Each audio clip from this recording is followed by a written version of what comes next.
우리는 이 찬송한다, 찬양한다라는 의미에 참 많은 의미를 두고 있습니다. 때로는 곡조 있는 기도, 운율이 있는 기도다라고 표현을 하기도 하고요. 마틴 루터의 경우에는 이 찬양을 두고 언어의 선물이다라고 하는 아름다운 말을 남기기도 했습니다. 그렇다면 성경은 어떻게 말을 하고 있을까요? 이사야 43장 21절 말씀을 제가 봉독해 드리겠습니다. 이 백성은 내가 나를 위하여 지었나니 나를 찬송하게 하려 함이니라. 아멘. 찬양은 우리 창조주 하나님의 지으신 목적대로 오직 하나님을 향한 저와 여러분의 신앙 고백입니다. 찬양은 세대를 뛰어넘습니다. 그리고 문화적 차이도 뛰어넘고 가치관의 차이도 뛰어넘는 것 같습니다. 찬양은 온 세대가 함께 고백할 수 있습니다. 또 어쩌면은 온 땅의 언어가 서로 다르더라도 한 분 하나님을 향해 함께 신앙 고백을 할 수 있는 예배적 요소임에 틀림이 없습니다. 오늘 본문에 나오는 이 시편에서의 찬양은 하나님과 이스라엘 백성들 간의 어떠한 특별한 관계를 말하고 있는 것 같지만 주님의 성전으로 나아가는 온 땅의 백성이 하나님을 찬양하도록 초대받고 있습니다. 시편 100편은 크게 1절부터 3절까지를 전반부로 4절부터 5절을 후반부로 나누면서 매우 짧지만 두 번의 찬양의 요청과 두 번의 찬양의 이유에 대해서 소개하고 있습니다. 특별히 이 시편 93편 이후로 시작된 하나님의 주권에 대한 찬양이 오늘 우리가 함께 읽었던 이 시편 100편에서 완성됨으로 하나님만이 하나님 되심을 찬양하는 찬양시의 형태를 가지고 있습니다. 본문을 보시면 총 7개의 명령문으로 구성되고 있습니다. 그 중에 가운데 위치한 나아갈지어다, 알지어다, 들어가며 라는 이 3개의 명령문을 통해서 온 땅이 주님 앞에서 예배하라는 핵심을 3가지로 소개하고 있습니다. 시편 기자는 본문의 말씀을 통해서 첫째는 누가 찬양해야 하는지, 둘째는 왜 찬양해야 되는지, 그리고 셋째는 어떻게 찬양할 수 있는지에 대한 내용을 고백하고 있습니다.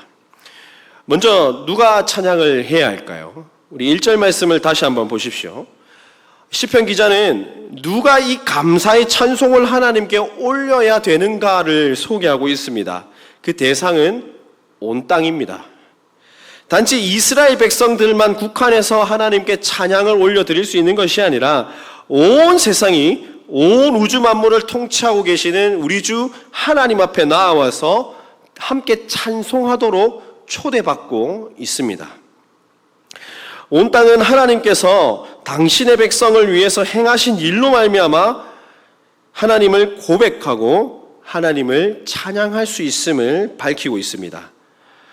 그런데 사실 우리 인생은 하나님을 만나볼 수도 없는 존재였고 감히 하나님 앞에 나아가서 찬양할 수도 없는 존재였습니다. 성경은 우리를 두고 말하기를 본질상 진노의 자녀여서 죽을 수밖에 없었던 존재다라고 우리를 소개합니다. 하나님과의 관계 단절로요, 감히 하나님을 예배할 자격도 찬양할 자격도 저와 여러분에게 없었다라는 것입니다.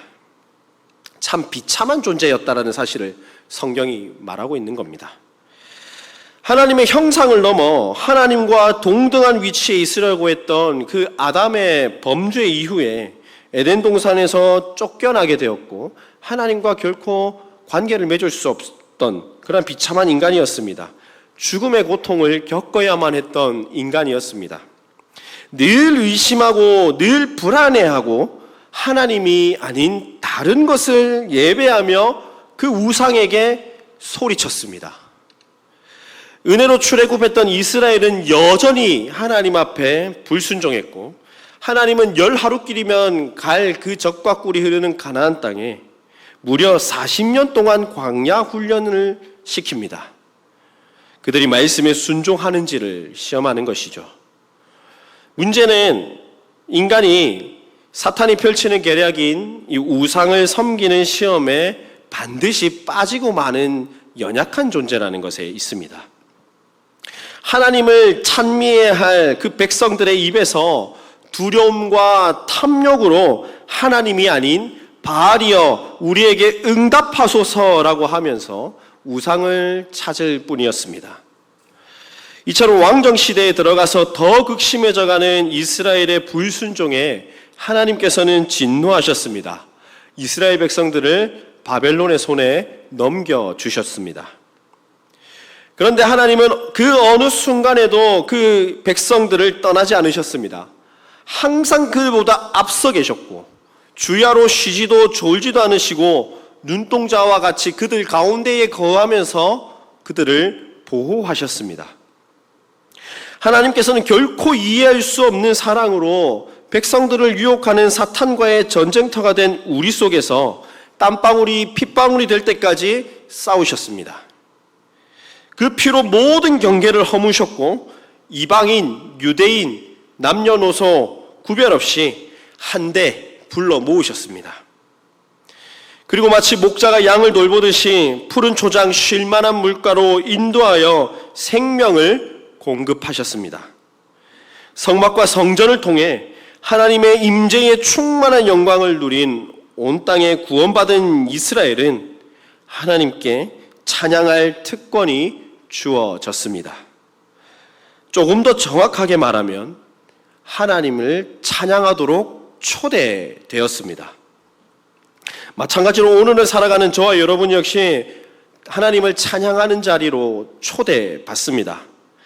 교회로 부름받은 모든 자들이 마땅히 찬양의 자리로 초대받았고 오직 우리를 부르신 그 하나님만을 찬양하며 나아가야 합니다. 단순히 찬양은 우리의 감정이 앞서서 하나님을 고백하는 것처럼 보이게 만드는 도구가 아닙니다. 온 땅 가운데에 하나님 나라의 백성으로 부름받은 주의 백성들이 마땅히 부르심대로 하나님을 찬양하도록 명령받았기 때문에 찬양하는 것입니다. 우리는 그런 공동체로 함께 부름받았음을 기억하시기 바랍니다.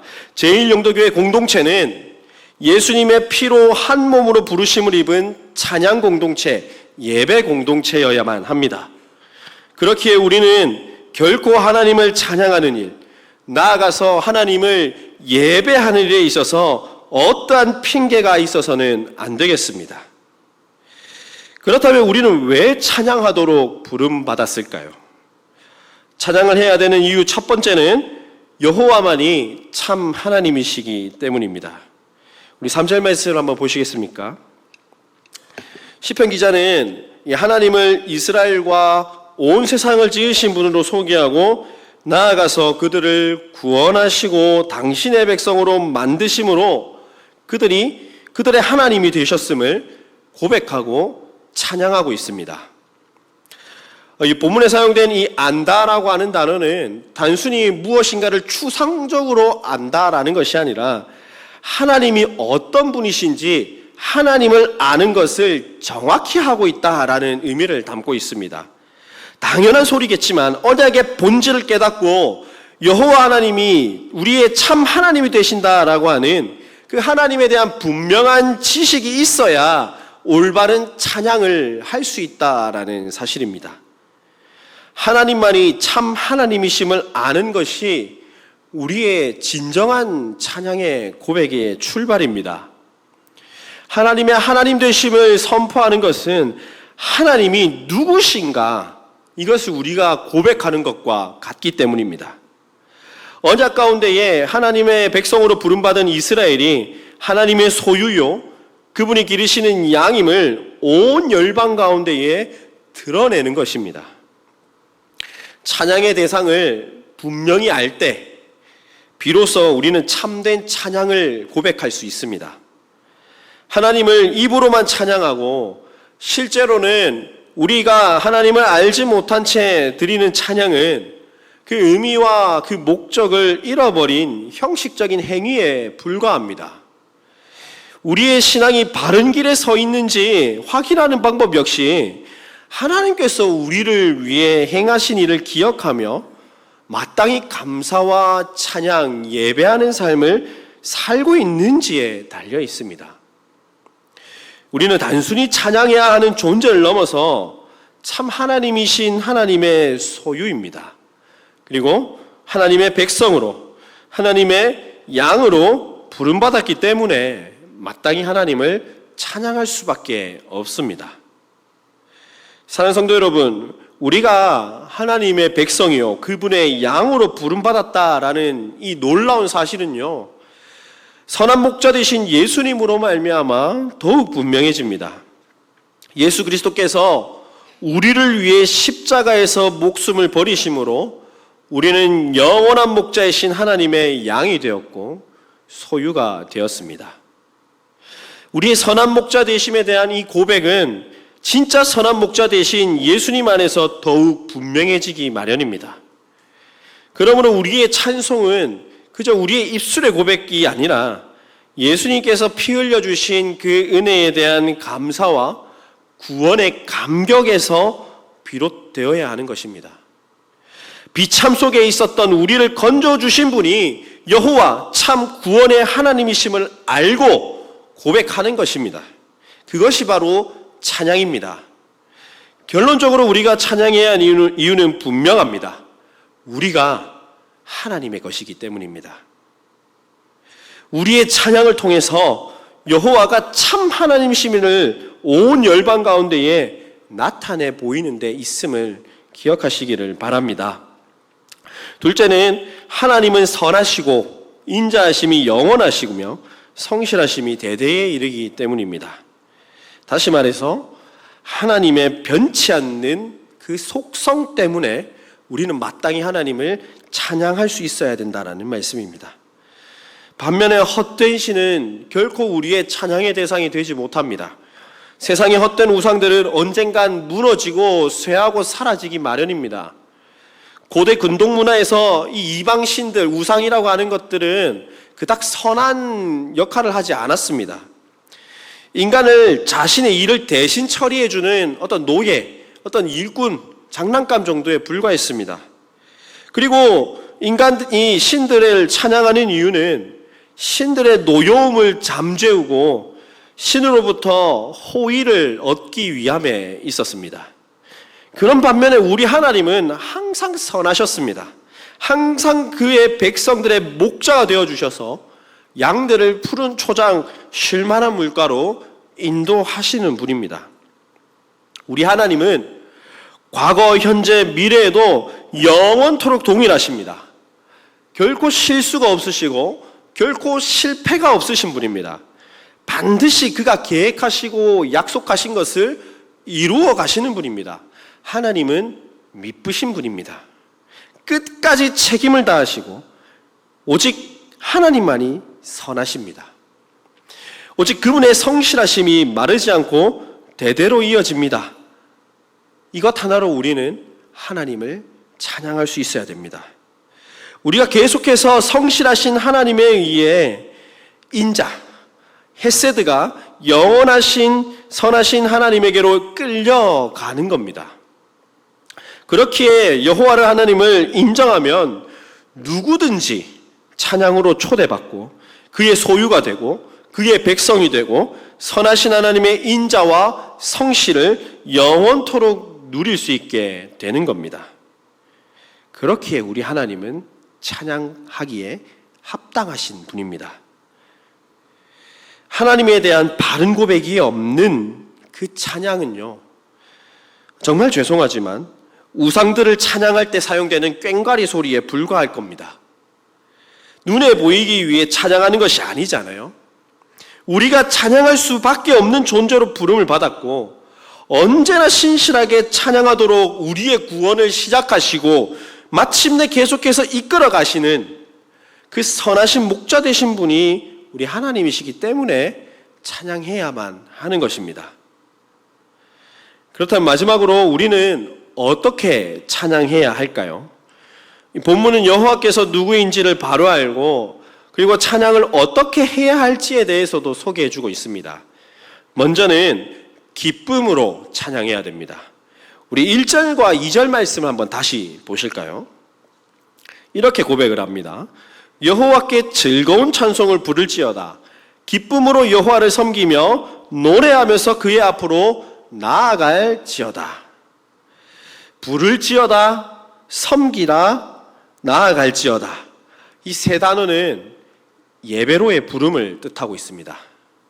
찬송은 마땅히 예배로 이어져야만 합니다. 단순히 찬양은 예배의 시작 전 분위기를 끌어올리는 용도가 아닙니다. 즐거이 부를지어다라는 의미는 기쁨으로 환호성을 지르는 겁니다. 적어도 슬픔 많은 이 세상 속에 하나님을 예배하러 올 때 적군의 위압감을 주며 마침내 승리를 주실 하나님을 확신하며 승리의 환호성을 지르며 나아오라는 겁니다. 우리는 그분 앞에 나아갈 때에 구원과 통치로 인해서 흥분한 상태로 기쁨이 충만하여 예배하며 노래해야 합니다. 핵심은 기쁨입니다. 오늘날 우리의 신앙에서 가장 잃어버린 요소가 바로 기쁨입니다. 기쁨으로 예배하지 못합니다. 기쁨으로 찬양하지도 못합니다. 그러나 성경은 우리에게 기쁨으로 하나님의 보좌 앞에 나아가야 함을 가르치고 있습니다. 예배할 때 기쁨과 즐거움이 넘쳐서 하나님을 경배할 수 있어야 된다라는 사실입니다. 얼마 전에 기다리던 출산을 했습니다. 그런데 아이가 아직 출산 주수를 좀 못 채워서 인큐베이터에 들어가 있다가 오늘 퇴원을 해서 조리원으로 갔습니다. 인큐베이터에 있을 때 매일 11시부터 한 20분 정도만 이렇게 면회가 가능했습니다. 저희 부부가 그 20분이 얼마나 이렇게 또 간절히 기다려지던지요. 인큐베이터 속에 있다 보니까 막 만지지도 못합니다. 안아보지도 못했습니다. 전 아직. 게다가 짧은 시간이었기 때문에 참 아쉬움도 많았습니다. 그런데 10시 50분이 되면 이제 그 마음속에서 이제 기쁨이 솟아나고 웃음을 참을 수가 없었습니다. 아버지로서 자녀를 볼 때, 또 자녀로서 아버지의 목소리, 어머니의 목소리를 듣고 그 베넷짓이라고 하나요? 그런 거를 할 때 그 기쁨이 정말 말로 형용할 수가 없지 않습니까? 그때 하나님 감사합니다. 이렇게 고백할 수밖에 없었습니다. 마찬가지로 하나님의 자녀된 우리가 하나님 아버지께 나아갈 때 가져야 할 그 마음 역시 기쁨 아닐까요? 우리를 구원하시고 우리를 소유 삼으신 그 영원한 기쁨이 저와 여러분 가운데에 있기 때문에 슬픔과 근심, 참 힘든 이 세상 속에서도 하나님 앞에 나아올 때 우리는 기쁨의 찬송을 외치며 나아갈 수밖에 없는 겁니다. 원하고 바라옵기는 우리 신앙 가운데서 참 기쁨이 회복되기를 축복합니다. 기쁨이 충만하여 하나님을 예배하고 정말 뜨겁게 하나님을 찬양하고 간절한 심정을 가지고 하나님 앞에 나아오시기를 바랍니다. 마지막으로 감사함으로 찬양할 수 있어야 됩니다. 4절 말씀도 한번 보실까요? 감사함으로 그의 문에 들어가며 찬송함으로 그의 궁전에 들어가서 그에게 감사하며 그의 이름을 송축할지어다. 아멘.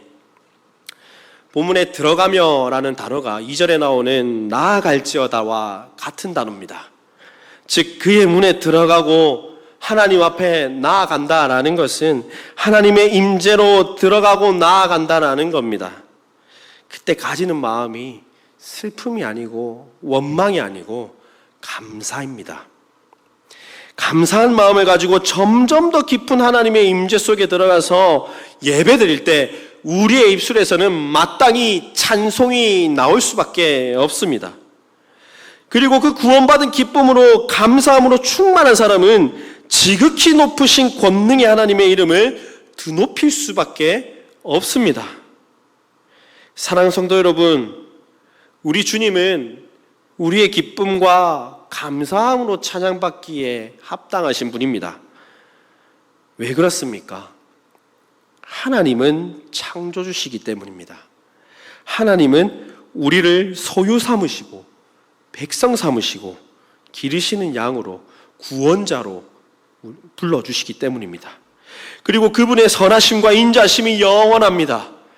성실하심이 대대로 영원하시기 때문입니다. 우리는 그 하나님을 마땅히 찬양해야 됩니다. 시편 100편의 이 시편 기자의 찬양의 고백은 예배로 이어져야만 합니다. 예배하기로 부름받은 우리는 하나님의 언약 관계 속에서 그 언약이 선하심과 인자하심으로 성실하심으로 영원토록 유지되고 마침내 완성될 것을 바라보며 하나님을 찬미해야 합니다. 그렇게 우리는 하나님의 양떼로 목자를 따라 살며 찬송해야 합니다. 예배해야 합니다. 어떠한 타협도 어떠한 핑계도 돼서는 안 됩니다. 주일에 예배드리러 오는 기쁨이 회복되기를 바랍니다.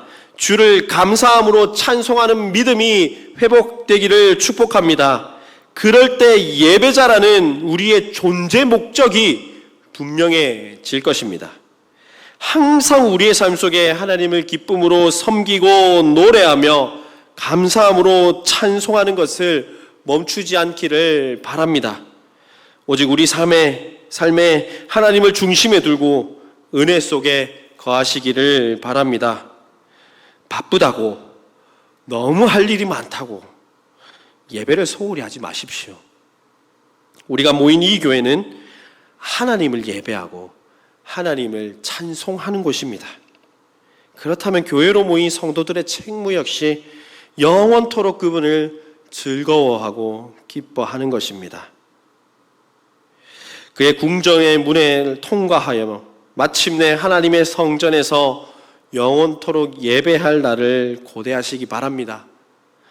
이 날조차 하나님께서 예배하고 계시기에 마땅히 오늘도 내일도 주님께서 이 땅에 오실 그날까지 이 땅 가운데서 기쁨과 감사함으로 주님을 예배하는 그 예배자로서의 사명을 잘 감당하시는 저와 여러분의 복된 그러한 삶이 되시기를 주님의 이름으로 축원합니다.